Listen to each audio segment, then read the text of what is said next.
So it's been really ironic to be accused of saying no to everything on this project. Anybody who was at the famous breakfast in December of 2018, when the governors got up and spoke about his great project, he never mentioned the American Legion Bridge. I followed him and I said, if you're serious about this, you have to start at the American Legion Bridge. So now the American Legion Bridge is his calling card, and it wasn't even something that was in his original plan, which gives you an idea of how badly thought out the plan was. Because if you had gone to the traffic engineers instead of just tried to put forward an idea that popped into your head, they would have told you, which is what they told them a month later, that you really should start at the American Legion Bridge. We have had a hard time being engaged in this process. When the first announcement was made, it was a surprise to everybody in Montgomery County, probably everybody in the state. The governor and his office and his transportation staff had never engaged us. And we've been working since then to be engaged and have some effect on the project. We know that we advocated for using the ICC to access the toll lanes rather than relying on the Beltway, and this would take cars off the Beltway. The governor originally said no. Now the ICC is going to be funneling traffic from 95 over to what he wants to build over on I-270. So we know we were right about that also. It has been challenging, and just so you all know, I met with Greg Slater for 2 hours last week. So it's not like we're not engaged and not trying to get to a solution. In that meeting, we talked about a couple of things. I'm a big supporter of the reversibles on I-270. It's been the county council's position since Governor O'Malley was governor. This is not a reaction of a blue elected official against the red elected official, because the blue elected officials in Montgomery County said no to the same idea when O'Malley proposed it. But what we supported was reversibles. It has been confirmed in the conversations and elsewhere that the state's projections don't show any need for additional lanes other than reversibles until 2035. Now let's think about what's wrong with that. I think we just went through a pandemic. I believe everybody is talking about a changing work environment, and the more people are going to be working from home, the likelihood that projections made a year ago for traffic on any road are probably less likely to be accurate, particularly in the long-term forecasts. We also know that in his proposal, they never evaluated what the effect would be of expanding Marc and adding a second rail to Marc, so Marc could provide regular all-day service in this corridor. I cannot believe that there aren't a ton of riders on the I-270 who, if they have the option of taking a Marc train from Hagerstown or Cumberland to Union Station, would choose to drive their cars to downtown D.C. instead. That's just not plausible. But with the system Marc has right now, it's not a good commuter system. We can make it a good commuter system. The governor's got VRE as a model, and Virginia is something we could do. So we're hoping that, you know, if the Transportation Board upholds its vote, we can continue these discussions and bring more things into play. When we were talking about reversible lanes, we suggested that since you have to take out all the bridges anyway, we know no matter what we do, the existing bridges have to be replaced. Replace the bridges in a way so if in 2035 you need to add another lane, you can add another lane. But don't build the lanes now if you don't need them. Don't build more that you're going to have to pay for before you're going to have the traffic to justify paying for it. You can see how terribly congested the road is right now. Some other reporter did a video earlier, a couple of weeks ago, showed the same thing. Most of the day, you do not have congestion on this road that's going to drive a person to pay a toll. The only reason you pay a toll is you can drive in a road by yourself. There are 4 hours a day in one direction when it's congested, and there are 4 hours a day in the opposite direction. Hopefully, if not fortunately, those 2 4-hour periods do not overlap. So it's the morning and the evening. Using a reversible lets you capture 8 hours of traffic on 2 lanes instead of 8 hours of traffic on 4 lanes. The cost to the residents, the cost to the people paying tolls would definitely be reduced. And this notion of $4 tolls to go 12 miles, I'm not quite sure. I actually don't know anybody who's going to pay $4 to go 12 miles. I do enjoy the governor's graphic about, 270, and we need to do this for 270. Too bad it stops at the ICC. That means nobody in Germantown, nobody in Clarksburg, nobody in Frederick, nobody north of the ICC gets traffic release. So they get stuck in the same, mind-sucking traffic, or whatever his phrase is, soul-crushing traffic. So people are going to remain stuck in soul-crushing traffic because he doesn't have that part of I-270 in his plan. I think he should know that the I-270 extends beyond the ICC. Unfortunately, apparently he does not. We're hoping that we can keep talking about this. He's alternating his strategies. I know that you've seen all the ads and the attacks and the threatened removal of projects. This morning we got a letter offering us $60 million more for the project, for a mass transit project that we want to do, either the Quarter Cities Transit Way or 355. $60 million really isn't enough to do anything. But the idea that we get this alternating approach of threatening and insulting people one day and then saying, and here's a carrot if you're interested, that's not the way to make public policy. I do not spend my time attacking the governor or his character. We're focused on, do we need this and does the cost justify it? Anybody who responds with insults and attacks and won't discuss the merits of the problem usually doesn't have much to say about the merits of the problem. And I'll let the governor's negativity speak for itself.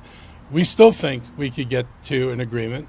We still think there are ways to relieve traffic. We do believe it's got to have a multimodal component. And we do appreciate the governor recognizing that our projects in the BRT world are actually worthwhile.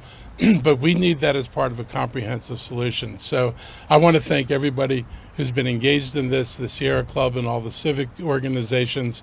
You've got this right. We can actually do this in a way that deals with the traffic issues and does not impact on the environment and on our communities. We all ought to be going for a win-win out of this, and I wish the governor would play for a win-win. And thank you all. Hello, and thank you for inviting me to speak today for Don'tWiden270.org, a grassroots organization which started 3 years ago. Don'tWiden270.org doesn't have a fat bank account like Governor Hogan's Political Action Committee, so we don't run television ads like Governor Hogan. We send out newsletters and walk around handing out leaflets and talking to thousands of people. No one has ever heard of tolls of $4 per mile on I-270 or I-495. In fact, when we mention $4 per mile, they get angry.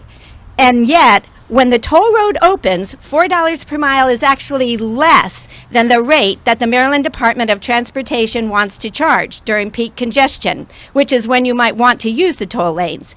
It's in the Maryland Transit Authority public record, and you can read it on our website. Over $4 per mile means a trip from Rockville to Tyson's Corner would cost over $50 one way. That's over $20,000 a year if you traveled in peak congestion every workday. Governor Hogan, who can afford $20,000 a year for tolls?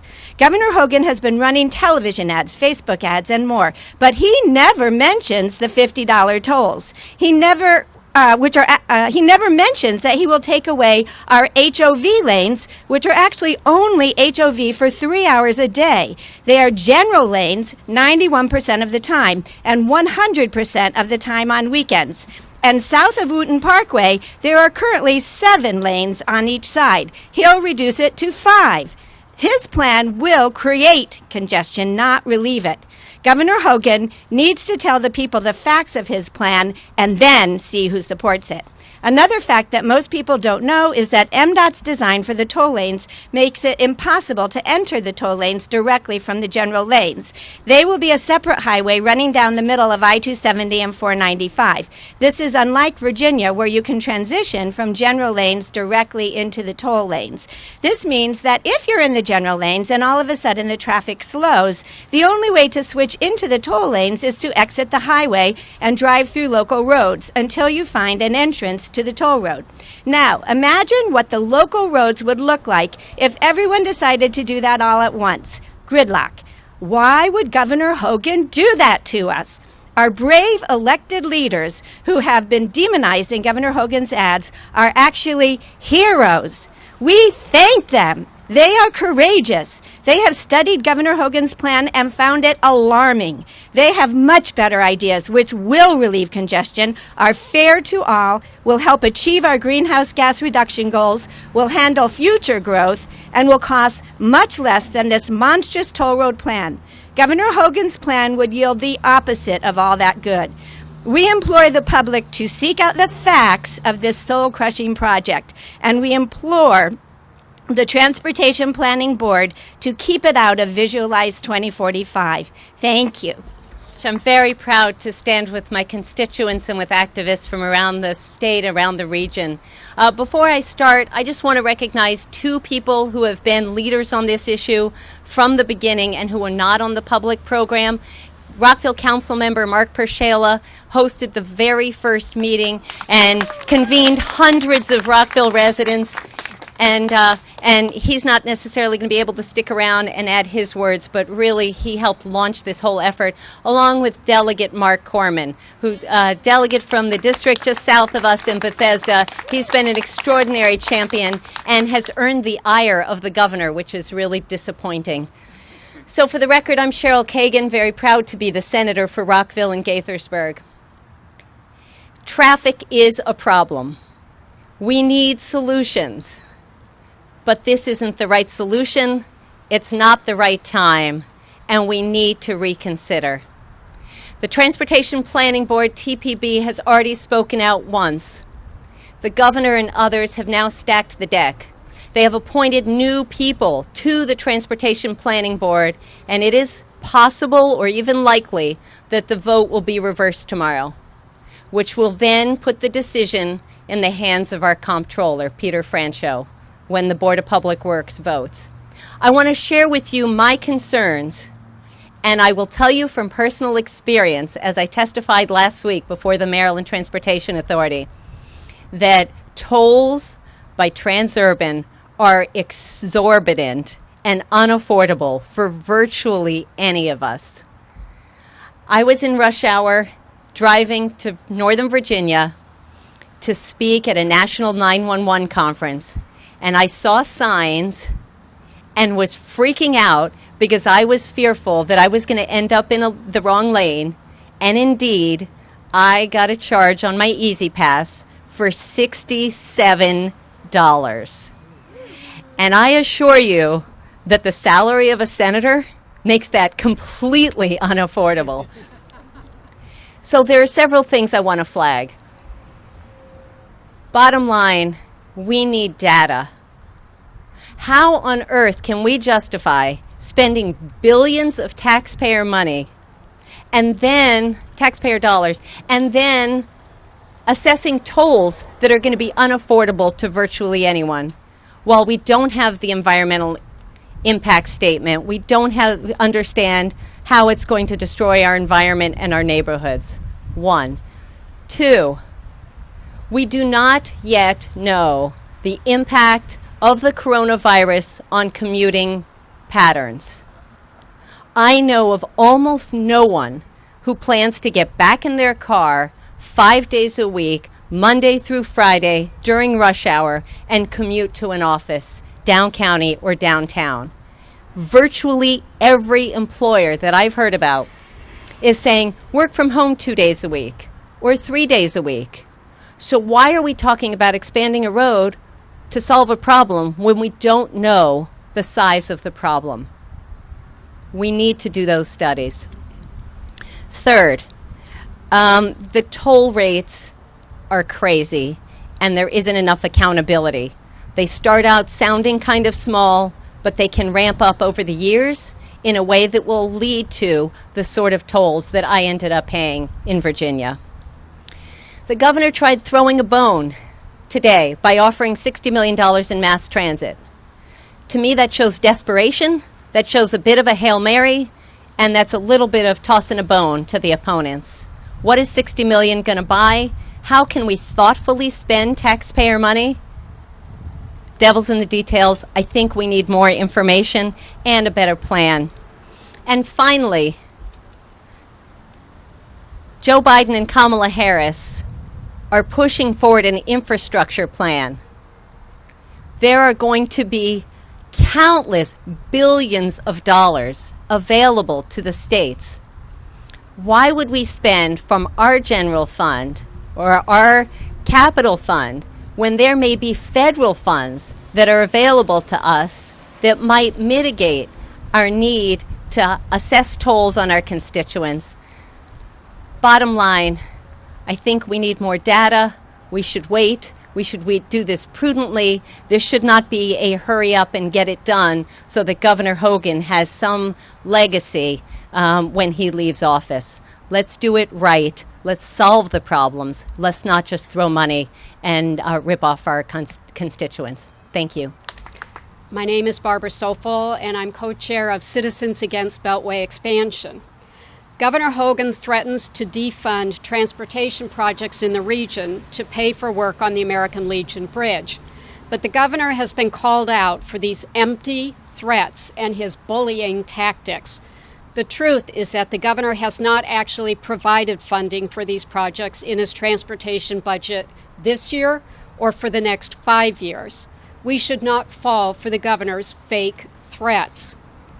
In a 2016 report, the U.S. Department of Transportation stated that P3 projects are likely to be more expensive than the projects that are funded through public financing. 2 years ago, MDOT promised to compare the cost of public financing with P3 financing. While there is a confidential analysis of the original project, it has never been shared with legislators or the public. And there is no plan to share a financial analysis of the revised project until after MDOT negotiates the construction contracts. What is the governor hiding? He dismisses public financing and claims a P3 won't cost taxpayers, but he won't show us the numbers.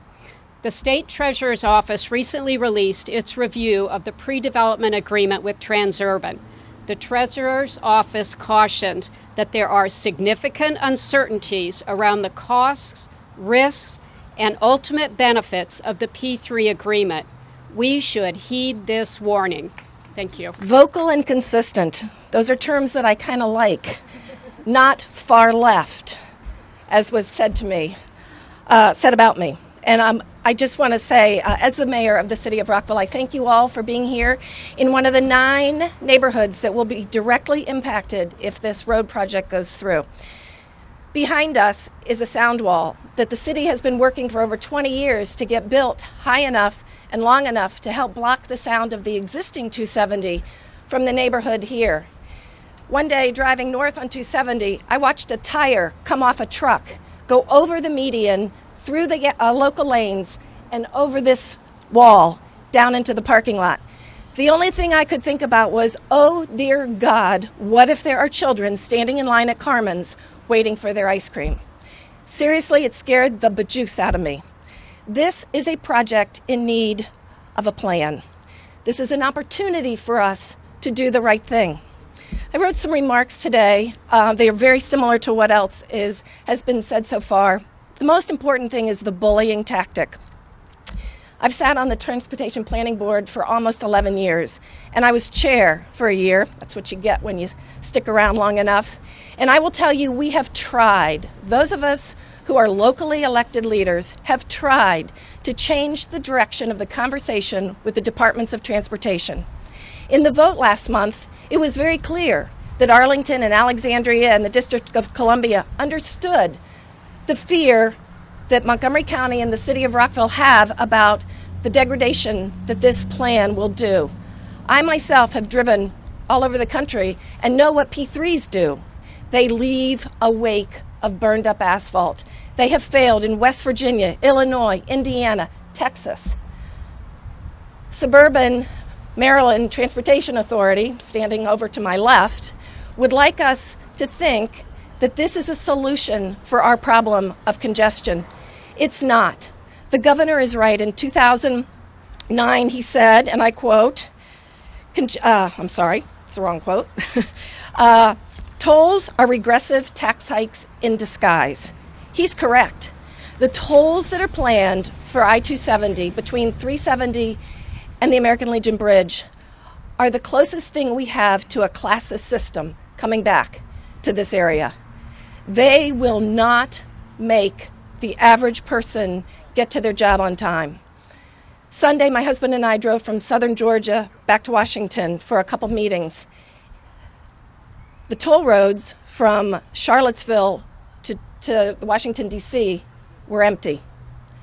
95 north was gridlock. We sat in the gridlock because we wanted to see how long it would take. And to be honest, one day of paying that toll was not going to break our bank. But it is the inequality of what those tolls do every day, day in and day out. Transit is the solution. We've got to come together and work for a better future for our children, for our climate. Another statement that the governor made was that congestion doesn't know Republican or Democrat. It doesn't. It knows every person and all of our futures. Thank you. Thank you. I'm glad to be here. In 2002, the League of Women Voters of Maryland conducted a study of Maryland's transportation system, and our members statewide agreed that these elements are essential. 1, regional visions and frameworks for transportation planning which reflect local concerns and which incorporate our values on land use, economic development, and environmental protection. This project includes none of these elements. Our members also agreed that achieving and maintaining cooperative working relationships among state and local agencies in order to achieve better planning and to decrease the use of single occupancy vehicles is essential. This project was sprung on our local officials with no collaboration and only a meager attempt after the fact to respond to local concerns. The League of Women Voters has always supported the public's right to know and have transparency in decision-making of government bodies. Yet we know very little about how this project will actually be constructed and the environmental damage it could cause. We do not know whether the 50-year P3 plan will end up costing residents more or less than traditional ways of funding transportation. We do not know what models they used to predict the traffic, and we do not know how much it will actually cost the users. This is not transparency in government operations. The League of Women Voters strongly supports programs and policies that promote social and economic justice. While proponents say that everyone will benefit, we know that in order for this financing scheme to work, the free lanes must remain congested in order to collect the necessary tolls to fund this expensive endeavor. And finally, and then creating this benefit for only those with the ability to pay is hardly economic justice. And finally, as those who have said before me, climate change is upon us. We can come up with a better, more sustainable solution, one that looks to the future and not the past. Thank you. My name is Jared Solomon. I have the pleasure of representing the Wheaton, Chevy Chase, Kensington community in the Maryland House of Delegates. And before I get into some of my remarks, a lot of what I wanted to talk about has been said very eloquently today. Later this afternoon, we will be releasing a letter with 76 of my colleagues, so 77 total members of the Maryland General Assembly of both the House and the Senate, who are calling on the Transportation Planning Board to sustain their vote. For reasons that you have heard outlined, again, very eloquently, reasons that many of us in the General Assembly, both in the House and Senate, have shared on numerous occasions. I would encourage you highly to go back and watch. We just had an oversight hearing 2 weeks ago with the Appropriations Committee and the Budget and Tax Committee with folks from MDOT and our Department of Legislative Services, our independent analysis and analysts. I would encourage you to go back and watch that. And honestly, I mean, I think so much of this comes down to this idea that public goods should remain in public hands. You've heard the environmental issues, you've heard the community impacts, but what I really wanted to talk about is this idea that we are going to turn over our public infrastructure to a private company that has no other motive other than to make money. And I don't begrudge them that. That is what they are set up to do. But when you talk about getting people home from work, when you talk about people being able to get to soccer games or to and from visiting loved ones, they expect that the government, our fundamental duty, is going to be to make sure that that happens in an efficient manner. Not that a company whose only motive is to make money, is going to be taking care of that. And that's what we're talking about. And we can't have an honest conversation because, as you've heard from folks, we haven't seen the analysis. So I want to read you a quote, and this again was from the oversight hearing that we had last week. So we have in Annapolis the Department of Legislative Services. They are our brilliant, nonpartisan analysts whose sole job is to give members of both parties and members of the General Assembly and the public information and analysis on policy that we're working on. And our analyst who specializes in bond financing and our capital budget said, the private sector is not funding any part of this project. They're financing. I want to repeat that. They're financing this project and will be fully repaid over the 50-year term. The money for this project is out there, and it's in the pocket of the toll users and the members of the public who are going to be footing the bill. And again, we can't have an honest conversation because we don't know whether the state could float bonds. Could we raise our bonding authority? Could we get infrastructure money from the federal government? The plan that Transurban, some of the plan that Transurban has put out relies on the similar financing mechanisms that are available to the state of Maryland at better rates. And so when we talk about, again, public goods being transferred to a private company, that's why people are upset. That's why we're concerned over the lack of transparency here. And so at the end of the day, we do need multimodal solutions. We need an all-of-the-above approach because we know that traffic is an issue. My wife used to commute on the Beltway. That was hours home that we didn't have to spend time together. But I also want my now 14-month-old son to grow up in a world where 120-degree temperature is not the normal in the summer. And so that's why we are here today. We're not here because we want to make people suffer. We're here because we want solutions, and we haven't had an honest conversation about it. So thank you all for being here. Thank you all for your advocacy and your time, and I hope that the TPB will sustain its vote tomorrow. Thank you.